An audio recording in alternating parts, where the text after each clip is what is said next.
Bueno, pues en primer lugar, como es de rigor, muchas gracias a la Fundación Gustavo Bueno y a mis oyentes, presentes o futuros, y a ver si puedo decir algo que amerite dicha atención.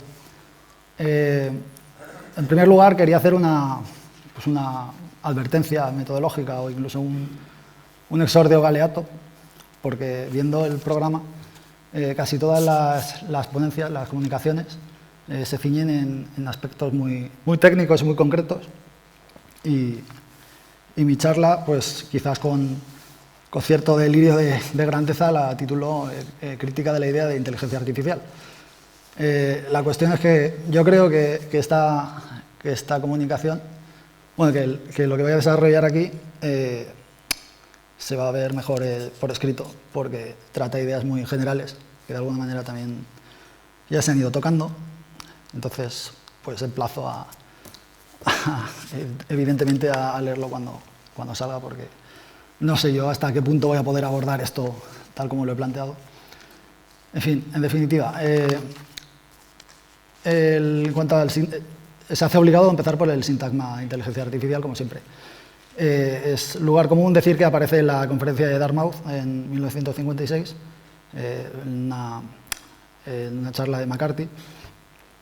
Y la cuestión, esta charla está motivada sobre todo porque yo creo que cuando se trata este asunto de una manera general, se hace hincapié sobre todo en el sustantivo inteligencia. Pero para mí, por lo menos, tiene igual importancia, incluso más, el calificativo artificial, ¿cómo se entiende? Porque al entender que hay una inteligencia que es exclusivamente artificial y no asertivamente, pues se debería, de alguna manera implícitamente, se entiende la contrapartida, que hay una inteligencia que es exclusivamente natural. Y la cuestión es, como entendemos, el adjetivo artificial ahí, y eso es lo que en primer lugar quería desarrollar. Voy a tirar bastante de etimologías, un recurso manido, pero se hace obligado. En cuanto al término inteligencia, como se sabe, proviene del latín inter legere, que está compuesto por inter, entre y legere, leer, escoger. Dicha etimología hace referencia al verbo leer, que es una ceremonia humana, valga la redundancia, e implícitamente a unas opciones preestablecidas, quizás cabe entender que institucionalizadas, entre las cuales se escoge.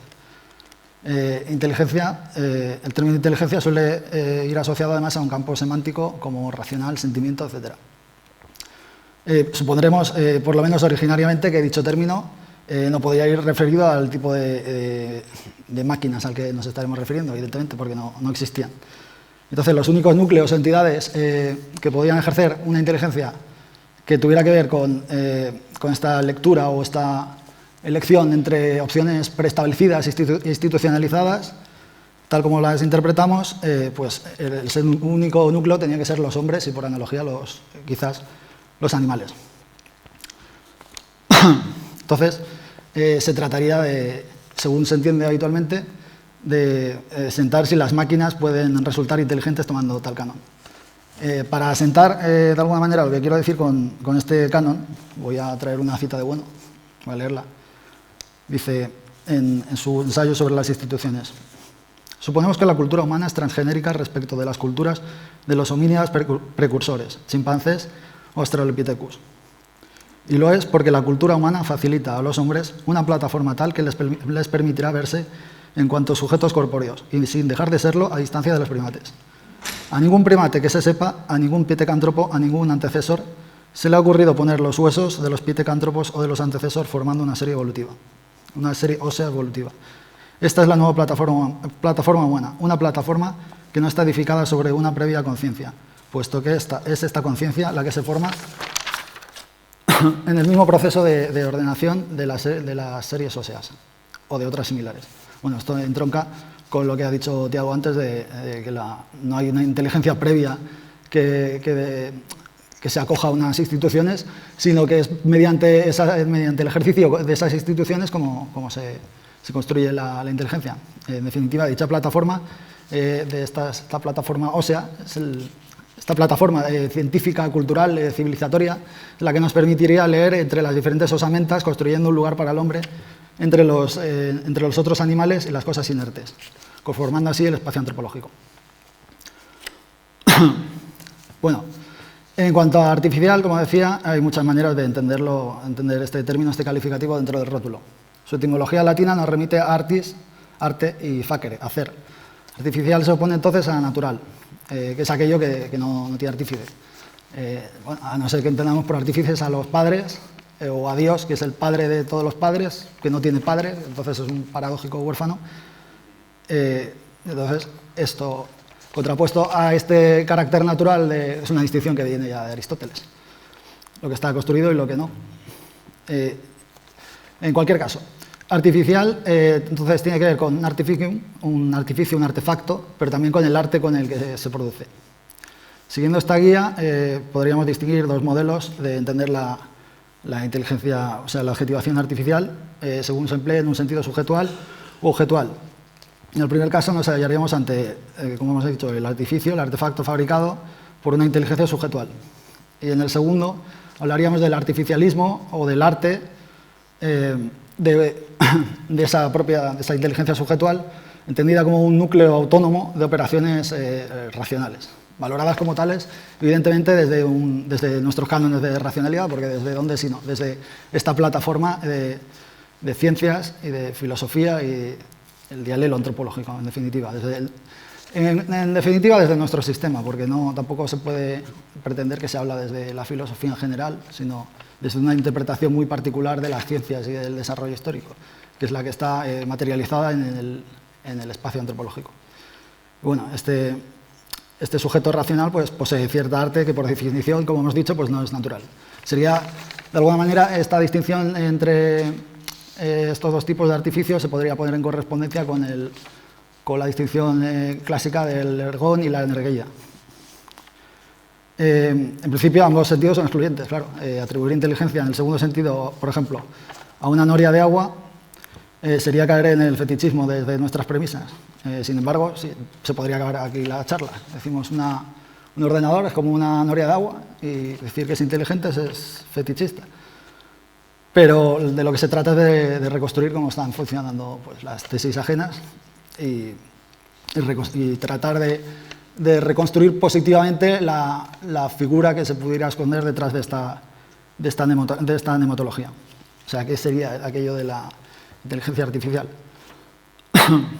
Porque, de hecho, la situación sociológica de partida es que hay muchísimos youtubers, científicos, etcétera, que creen que sí que una máquina pues, puede devenir inteligente.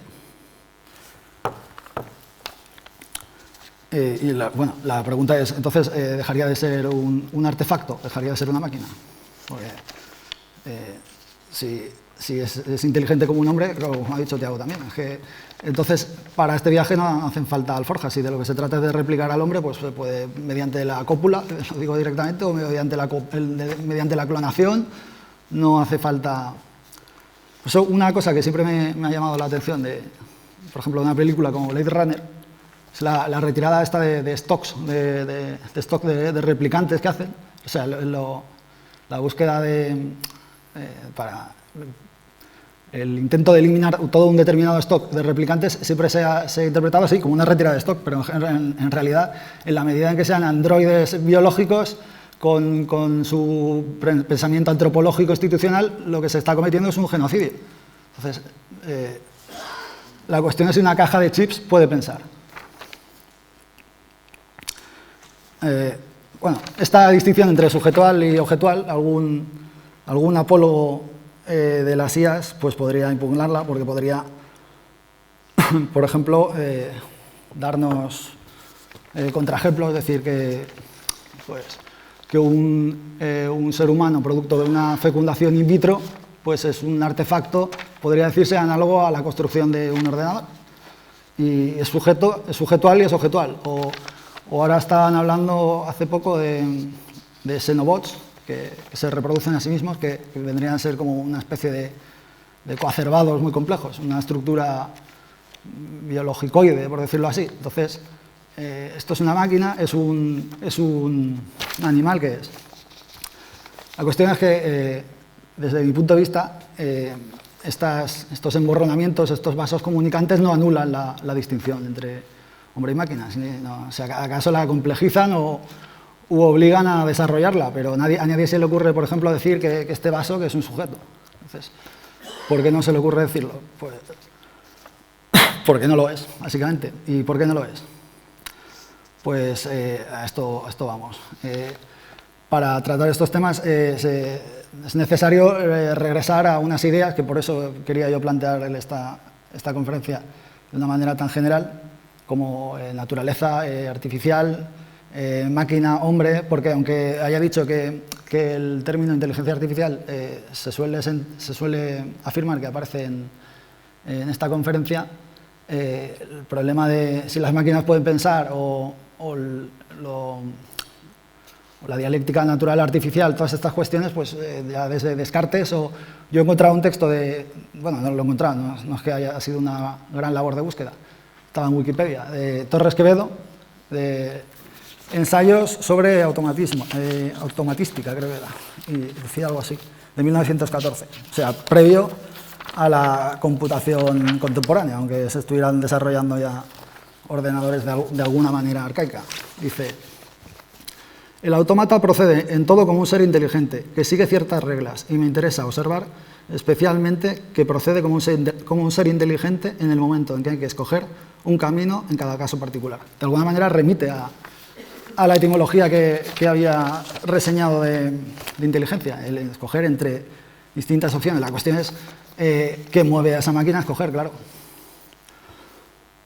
Bueno, voy a de alguna manera adelantar dos tesis que quería que ya se han visto por la introducción, que quería sentar, que es la primera, que triturar la idea de inteligencia artificial requiere la trituración de su necesaria contrapartida, una inteligencia natural que vendría a construir una inteligencia artificial, y que la inteligencia subjetual supone necesariamente la existencia de una contextura M2, vista evidentemente desde la operación de reunión de los tres géneros, es decir, vista desde el ego trascendental, no estamos cayendo en un internismo psicologista, sino vista desde unas operaciones científicas y filosóficas que suponen ya un nivel civilizatorio dado, pero en cualquier caso M2 tiene que estar ahí. ¿Y por qué está ahí?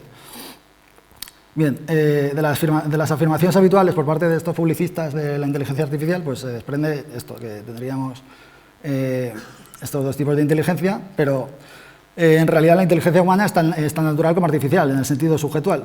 No nos es posible saltar por encima del dialelo antropológico, porque la humanidad de dicha inteligencia humana no remite en primer lugar a un conjunto borroso de homínidos, porque no en general de mamíferos o vertebrados, progresivamente confundibles con los primates, sino al hombre ya constituido, poseedor de los frutos de tal inteligencia, como horizonte desde el cual hablamos. Son dichos frutos, netamente artificiosos, aunque no por ello gratuitos, los que nos permiten distinguir, ahora sí, a un hombre, un médico, un profesor, un francés, un español, de otro, pero también de un mono. Es decir, tal humanidad remite a unas culturas objetivas específicas, a técnicas, ciencias y tecnologías cuyo desarrollo ha ido constituyendo al propio hombre como tal.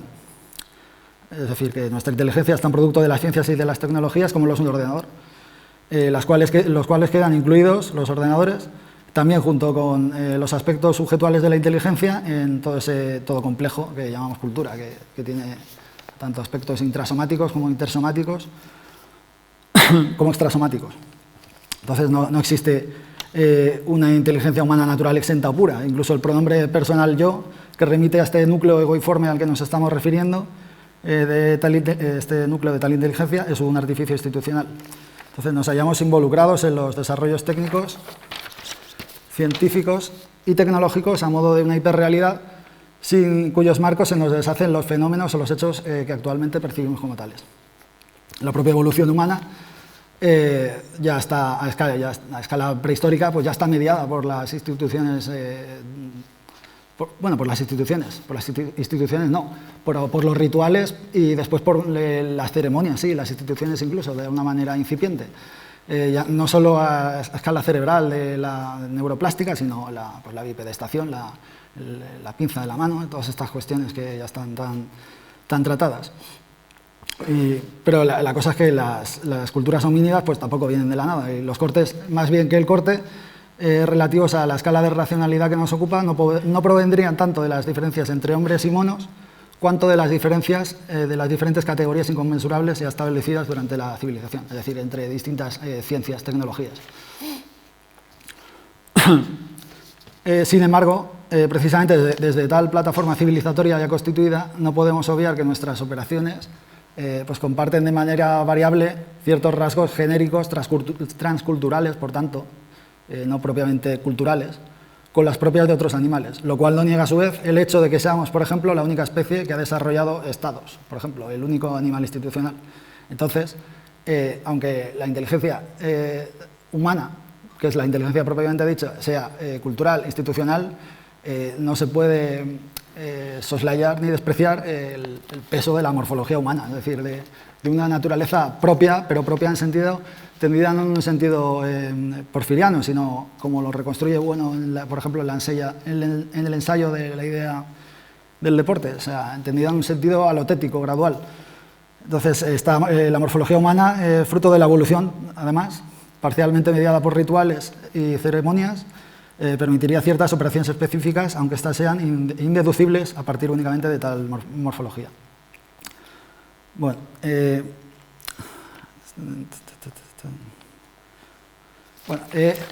por esto mismo, como he dicho, la inteligencia no es un predicable que, por ejemplo, que sea como una autorreflexividad que distributivamente puedas predicar de cada individuo, sino que es una realidad, digamos, constitutivamente procesual y polémica, tanto a nivel distributivo, sí, pero también atributivo de la lucha entre distintos grupos que tratan unos de envolver a otros y de sobreponerse. Es decir, que se construye a través de una lucha ya entre inteligencias institucionalizadas frente a otra, del choque de ortogramas, la superioridad de unos frente a otros, etc. El desarrollo histórico individual de la inteligencia es internamente solidario de tales choques, en un variable conjunto de operaciones sociales. En la medida en que tales operaciones supongan la distinción entre diversas apariencias, según Prolepsis, estaríamos hablando de inteligencia en algún grado o forma. En resumen, la inteligencia humana, a partir de la cual nos vamos a ver obligados a redefinir las demás, tiene que ver con múltiples núcleos egoiformes de operaciones institucionales dados en solución de continuidad, sin perjuicio de eventuales coordinaciones y previos enclasamientos. Al tratar de estos núcleos egoiformes, venimos a parar en la necesidad del concurso de materias M2, dadas en el tiempo, pero no en el espacio, cuya necesaria vinculación con los animales trataremos más adelante, si nos da tiempo. Vale. Entonces, visto que la inteligencia humana es tan natural como artificial, cabe rescatar algún significado específico a esa artificialidad atribuida a las IAs. ¿Significa algo esto de las inteligencias artificiales? Bueno, pues las inteligencias artificiales son ingenios objetuales, son ingenios objetivos. Ingenio se aplicaba clásicamente al producto del ingeniero. Es decir, es un artificio con el que se opera institucionalmente. Y si recurrimos a una distinción entre, también desarrollada por Bueno en varias partes, sobre todo empieza en notas sobre la técnica, empieza a desarrollarla, entre herramientas y automatismos, pues tendría más que ver con los automatismos normalmente que con las herramientas. Pero bueno, la cuestión es que tenemos presencia de ingenios de este tipo desde mucho atrás.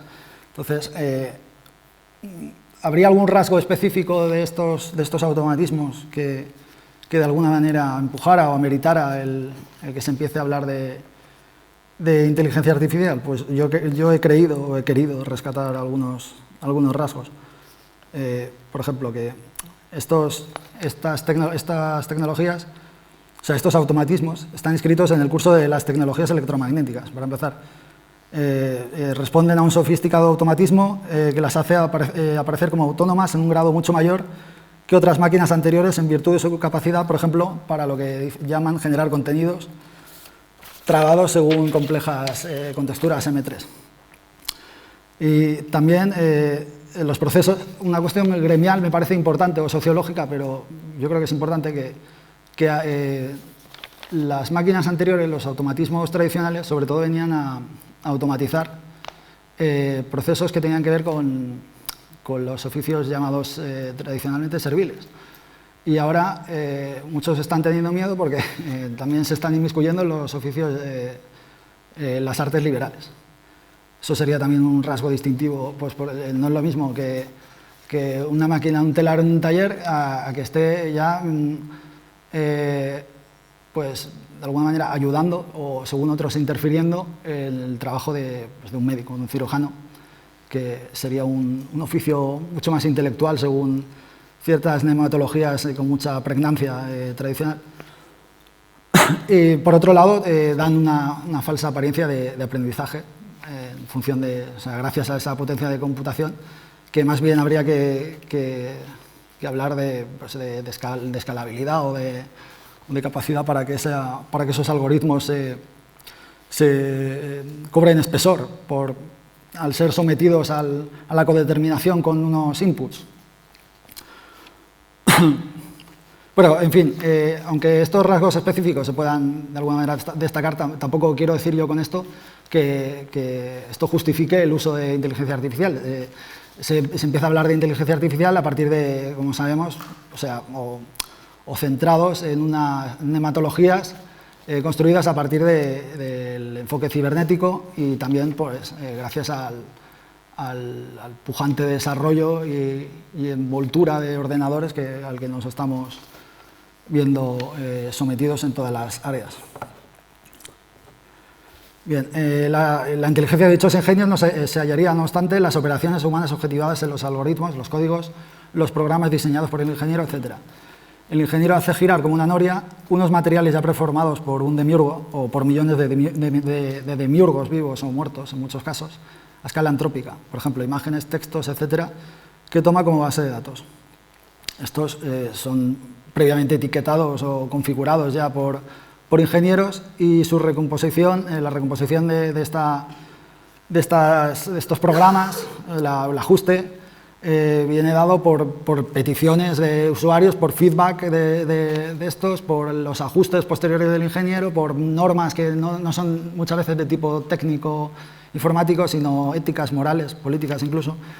Y desaparecido absolutamente este demiurgo, es decir, el ego trascendental, no puede hablarse de inteligencia alguna, dada la total disolución de los ejes semántico, sintáctico y pragmático que organizarían la inteligibilidad de tales materiales. Y el programa, si por un azar siguiese funcionando, por un tiempo quedaría reducido a un mecanismo, como pudiera serlo pues, por abstracción, según un físico, pues un torbellino, si lo analizas según fulcros tipo mecánico.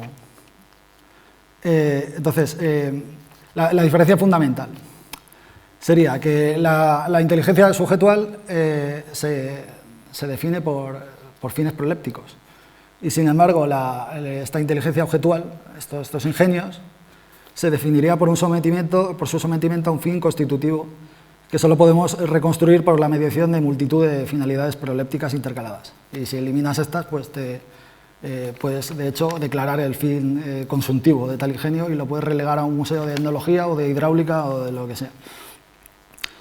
Pues bien, sin mediación institucional, como estamos todo el rato diciendo, no hay inteligencia en sentido estricto. Es decir, que la capacidad para obrar a dicha, debemos decir también que la capacidad para obrar a dicha escala requiere un cuerpo capaz de operar y presentarse ante los demás. Es decir, una vida social conformada por medio de ceremonias, una concavidad de tipo biológico metabólicamente involucrada en el medio, el cual debe transformar para aclimatarse, aunque sea capaz de variar de modo sinecoide entre los distintos medios, desplazándose, ocultándose de los depredadores, ya sea un perro, hacienda o un ladrón, un depredador que sea, y envolviendo cuando sea pertinente la escala de apariencias de otros animales mediante operaciones que requieren la evacuación de los contenidos interpuestos entre los sujetos y las cosas del mundo. Cosas definidas, además, según ciertos fines y valores cuya materialización supone ya las instituciones funcionando a través del ejercicio de egos dedicados a muy distintas prácticas. Dicho modus vivendi, dado a través de las ceremonias, supone la escala animal, además, tampoco no queda eliminada. Aunque se encauce culturalmente esta escala, pues los aspectos metabólicos predatorios de estas vidas pues siguen funcionando, lo que pasa es que quedan reorganizados a otra escala. Esto es lo que está por ver. que se pueda, lo que está por ver, no, yo lo niego por completo, evidentemente, pero los que afirman que estos ordenadores sí podrían pensar, lo que tendrían que demostrar es que se pueden mover a esta escala los ordenadores. Y de hecho, es un argumento circular que se podría lanzar contra ellos, es que si operaran a esa escala ya no serían ordenadores, serían animales. Ya, es que la cuestión es esa. Las instituciones se concatenan con otras a través de las operaciones ceremoniales del ego trascendental, que, como hemos dicho, reunión de M1, M2 y M3, y solo desde la constitución de los tres géneros puede hablarse de cualquiera de ellos en particular. Sin embargo, dicha tríada pues, nos permite hablar de la involucración de un par cualquiera de los términos, poniendo entre paréntesis al otro. Y, a ver, como voy de tiempo, pues lo que me interesaba... Me interesaba sobre todo destacar era la involucración de M1 y M2, aunque ya se ha hablado bastante de ello. Bueno, la trata en bastantes obras, en el ego trascendental, en sus precisiones sobre la idea de eolización. No sé si estoy citando bien el nombre del artículo, lo digo de memoria. Pero bueno, sobre todo en el ego trascendental, lo que viene a decir es que el M2 es el género, cito textualmente, es un género material del organismo necesario para que este organismo pueda mantenerse en M1. Dice, el desarrollo del cerebro no garantiza, como si estuviera programada genéticamente, la conciencia del yo, porque esta implica necesariamente la influencia del mundo, de las instituciones y de otros egos. Este género de materialidad tiene una contextura especial, con sus propios bucles barrocos. Esto lo estoy diciendo yo. Este género de materialidad pues, tiene una contextura especial, con sus propios bucles barrocos, su propia causalidad, su propia inmanencia, de alguna manera, que no se puede replicar en una máquina. ¿Por qué? Pues porque una máquina no tiene corazón, no tiene pies, no tiene cerebro, no tiene historia, no tiene todos estos elementos. Y si los tuviera sería un animal, no sería una máquina. Por tanto, demostrar la imposibilidad de la presencia de tal género de materialidad de las máquinas es fundamental de cara a discutir su inteligencia. Sobre esta cuestión de M2, sobre su necesidad de... A ver, ¿cómo voy de tiempo? Vale. Sobre la involucración esencial entre el animal y M2, pues bueno, dice bastantes cosas interesantes, como siempre, sobre cualquier asunto, sobre este tema.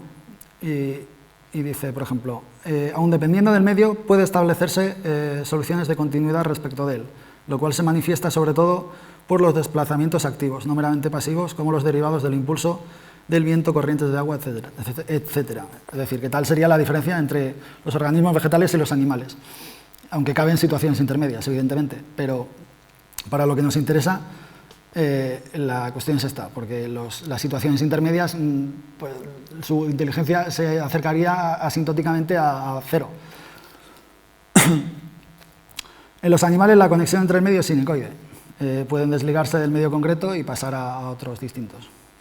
Supuesta tal solución de continuidad en M1, se hace imprescindible para el organismo animal mantener su continuidad entre los dominios de los que sale y los dominios de los que entra. Dicha continuidad, dice, bueno, solo puede mantenerse a través de M2. El dominio abandonado se mantendrá presente en la anamnesis y el que va a ser ocupado estará presente en la prolepsis vinculada a una presencia apotética. Y añade que tal anamnesis supone la presencia de las interacciones que el organismo experimenta con el territorio. Es decir, que no sería una cuestión de que estuviera inscrito en unos bits, el informático escribe ahí con el teclado, sino que es la interacción misma con el ajuste, de alguna manera, entre el sujeto animal y el contorno, lo que queda grabado en lo que va expresándose en M2.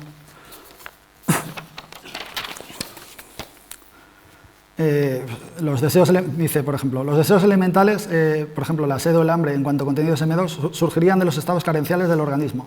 Los deseos tienen un contenido esencialmente propioceptivo. Los conocimientos surgirían de estados en los cuales los organismos perciben por sus teleceptores órganos apotéticos que los atraen o los amenazan. sigo citando, los deseos surgen entre dos o más conocimientos y los conocimientos resultarían del enfrentamiento o convergencia entre dos o más deseos contrapuestos. Bueno, yo creo que con esto es suficiente para de alguna manera perfilar la situación que está totalmente ausente en los elementos que podemos denominar máquinas. También añade en otro texto, dice que la ley de gravitación de la biosfera, de alguna manera, sería la ley de propagación. Los organismos tienden a aumentar o multiplicarse en coexistencia con otros dentro de medios limitados. De tal circunstancia resulta necesariamente la lucha por la vida. Y dentro de esta ley de propagación pone incluso la medición del globo de Eratóstenes. Y dice,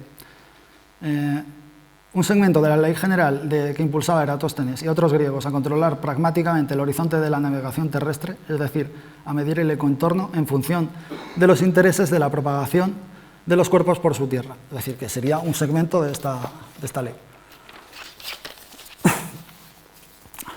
Bueno, si comparamos esta disposición evolutiva cristalizada en distintas especies animales con sus respectivos mundos en torno, estructuralmente forzados a dominar y a propagarse por ellos, con la de los ordenadores programados que suelen recibir el nombre de inteligencias artificiales, pues la situación no puede ser más distinta. Como decía antes, pues estos ingenios dependen de un demiurgo, en realidad de muchos. Insisto en el ejemplo, que su situación es mucho más parecida asimilable a la propia de una noria de agua, ajustada en función de unas leyes naturales que, mejor o peor conocidas, se someten al cauce del río a una ironía técnica. La morfología de dicha noria carece de sentido, desconectada de otras operaciones antrópicas posteriores a su propia fabricación que aprovechen la fuerza motriz para algún trabajo metabólicamente útil a cierta parte de una sociedad humana, y no la propia noria, cuya morfología no depende inmediatamente de la obtención de alimentación alguna, que eso es una metáfora cuando se habla de fuente de alimentación, sino de ciertos hombres que estiman que les resultará útil o no, y que proceden según cierta norma a fabricarla o a destruirla en el momento en que deje de servirlos. Es decir, que su inserción metabólica en el medio, en todo caso, está mediada por la sociedad política. Es la sociedad política la que tiene un metabolismo, la sociedad política por analogía, en realidad es el animal, o las hordas de animales las que tienen esta inserción metabólica, pero será el caso de que hay ciertas sociedades animales, que son las sociedades humanas, que esta relación con el medio la establecen a través de máquinas y de herramientas y de automatismos, en definitiva. Y bueno, si se retira este tramo posterior de reutilización de esta fuerza de trabajo, pues no hay ingenio inteligible. Mutatis mutandis, en el caso de los programas informáticos, habitualmente denominados inteligencias artificiales,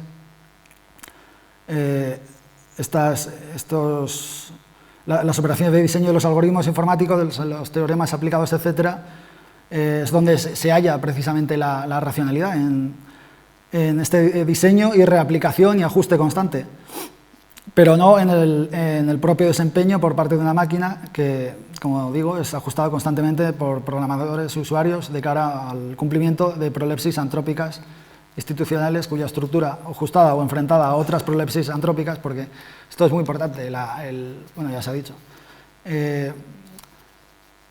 el sujeto no se enfrenta individualmente al objeto, sino que los objetos ya están mediatizados por muchas operaciones con otros sujetos. Entonces habría que reconceptualizar la cuestión del dominio máquina-hombre o hombre-máquina como un dominio de determinados hombres respecto de otros a través de las máquinas. Por ejemplo, cuando se dice que se diseñan algoritmos para predecir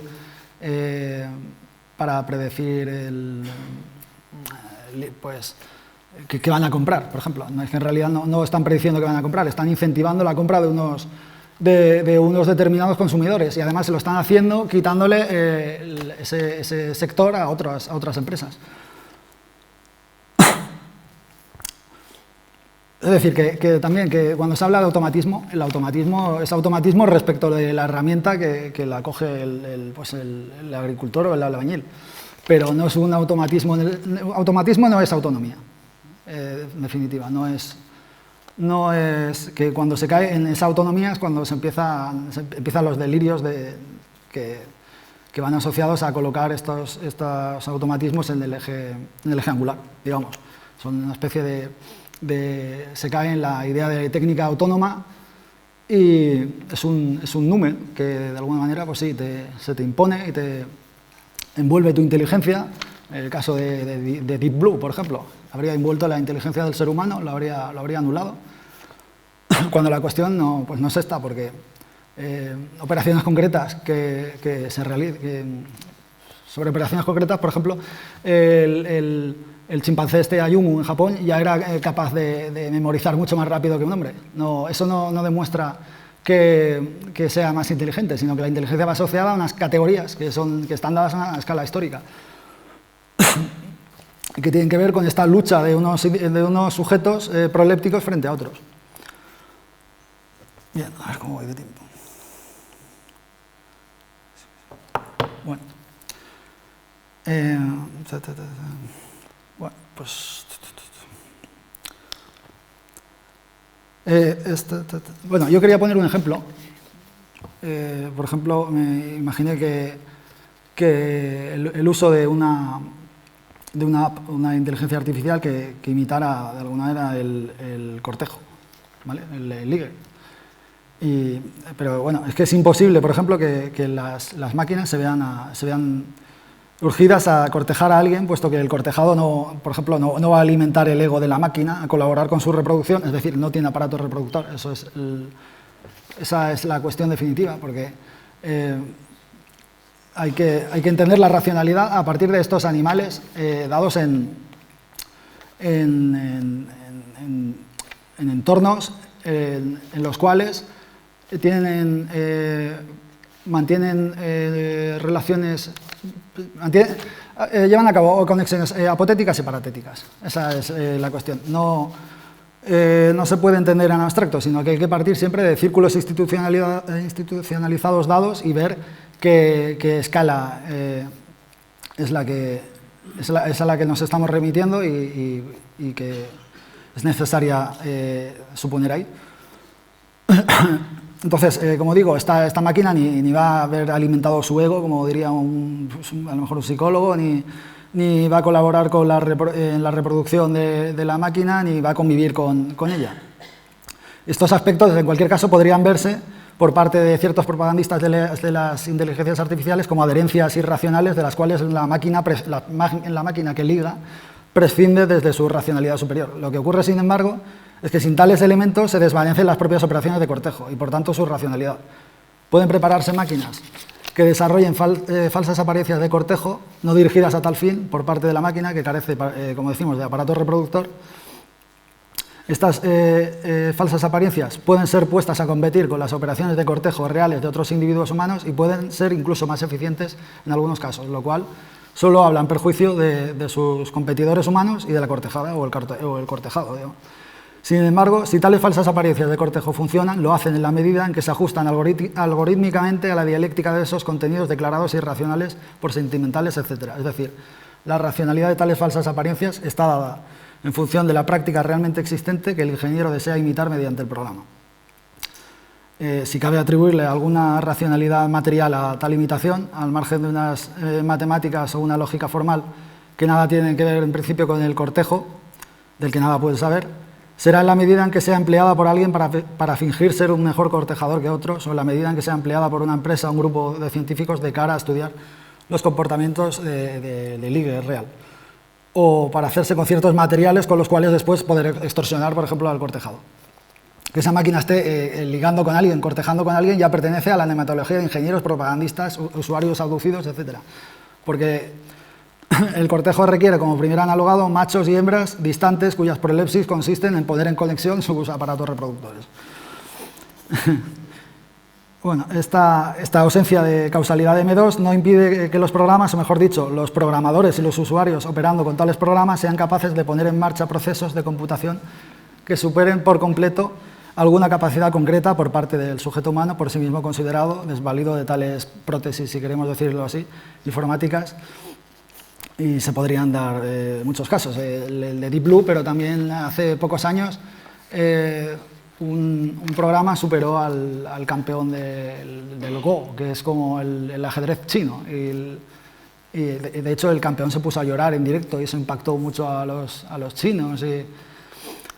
Pero bueno, estas hazañas, por ejemplo la de Deep Blue, fue posible gracias a todo un ejército de ingenieros y ajedrecistas, tanto vivos como muertos, a través de partidas almacenadas que ajustó una máquina hecha solo para jugar al ajedrez. Bueno, para jugar al ajedrez o para replicar de alguna manera movimientos en función de partidas anteriores. Y que no deja de funcionar como un reloj o un ábaco muy complejo, complejísimo, pero mucho más cercano a esto que un mosquito y no digamos ya un humano adulto o siquiera un bebé. Y bueno, tenía muchísimo más, pero yo creo que voy a ir concluyendo porque quería tratar, por ejemplo, el asunto este de la integración hombre-máquina, porque ya para empezar el rótulo es nematológico, porque la integración hombre-máquina se da desde el momento en que una cosa es hombre y otra es máquina, es decir, las máquinas las fabrican los hombres, los ajustan los hombres y las utilizan para fines prolépticos que tienen que ver con los hombres. O con los hombres o con los animales o con lo que sea, pero incorporados en su sociedad. Pero bueno, el caso es que tiene mucha pregnancia y se utiliza mucho habitualmente, entonces quizás habría que encontrar también otro conjunto de fenómenos que se estarían dando que empujarían ese uso del término integración hombre-máquina, que además que va de la mano con todo esto del transhumanismo y demás.